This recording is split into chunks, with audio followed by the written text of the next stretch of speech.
हरे कृष्ण। आज हूँ आश्विन शुक्लपक्षिया पापांकुश एकादशी। ये एकादशी अवसर आम कि हरिकथा जानिबा। एकदा सरस्वती तटरे ऋषिगण गोटे यज्ञ आरंभ करथिले। सेठारे सेमानक मध्यरे एक प्रश्नर उदय हैला जे समग्र देवतागण मध्यरे तीन जन देवता हूँ श्रेष्ठ, ब्रह्मा, शिव और विष्णु। ये तीन जन देवता मध्यरे किए श्रेष्ठ? किए कहले जे ब्रह्मा, किए कहले जे शिव होचंती श्रेष्ठ, आउ किए कहले जे विष्णु श्रेष्ठ। ये समस्त कथा भितरे ब्रह्मांकर ज्येष्ठ पुत्र श्री भृगुमुनि उपस्थित हेले। समस्ते तांको स्वागत कले, संबर्धना जणाइले। तापरे तांको उत्तम आसन रे बसियाको देले।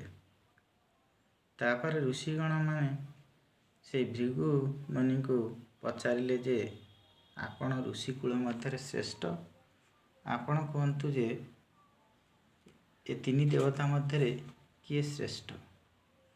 भृगुमुनि अनेक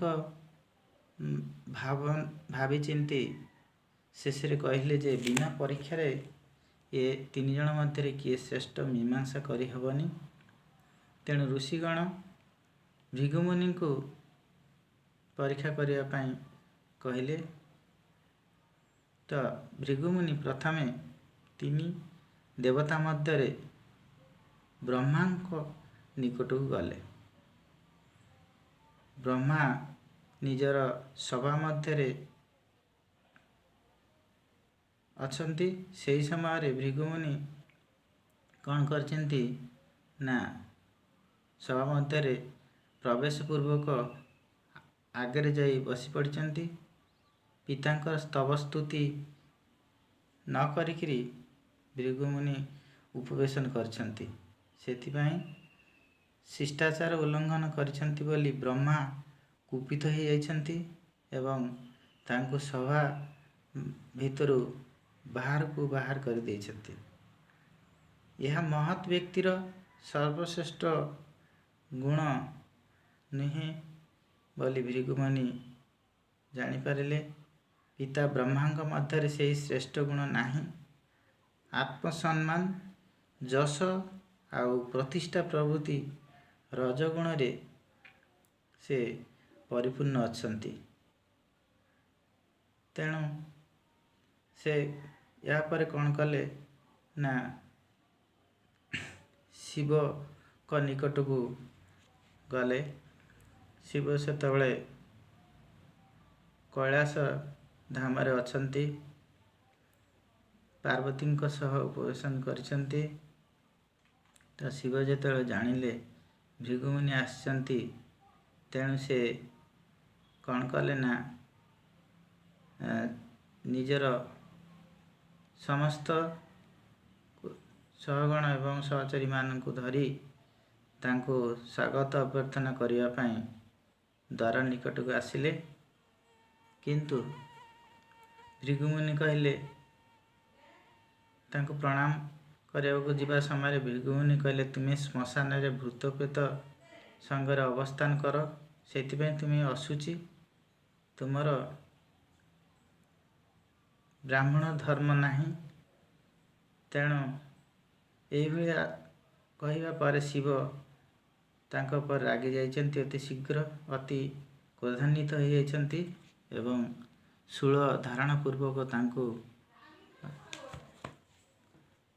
तांको मारिया पे उद्यत होइछंती। तेणु भृगुमुनि से दौड़ी पलायन कर आछंती। से देखिले जे ये होची शिवंग मध्य तम गुण रही। तो या से घर को पलाई आछंती। या पर से कौन करछंती ना विष्णु को निकट को वैकुंठपुर को आगमन करछंती। वैकुंठपुर जेतले जाइछंती सेतबेले समस्ते तांको अभ्यर्थना जणाइछंती। से जाई शेष रे वैकुंठनाथ ବ୍ରାହ୍ମଣଙ୍କର ଶୟନ କକ୍ଷରେ ଯାଇ ପହଞ୍ଚନ୍ତି। ସେଠାରେ ଲକ୍ଷ୍ମୀ ଦେବୀ ବିଷ୍ଣୁଙ୍କର ଶ୍ରୀଚରଣ ସେବା କରୁଛନ୍ତି। ଭୃଗୁମୁନି କାଳ ବିଳମ୍ବ ନ କରି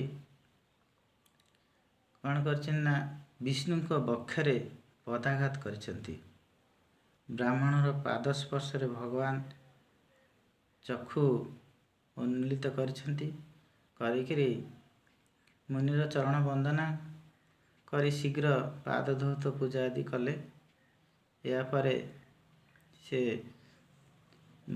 ଭୃଗୁମୁନି ପ୍ରତି ଅବହେଳା ପ୍ରଦର୍ଶନ କରିଥିବାରୁ ହାତ ଯୋଡ଼ି କ୍ଷମା ମାଗିନେଲେ ଏବଂ କହିଲେ,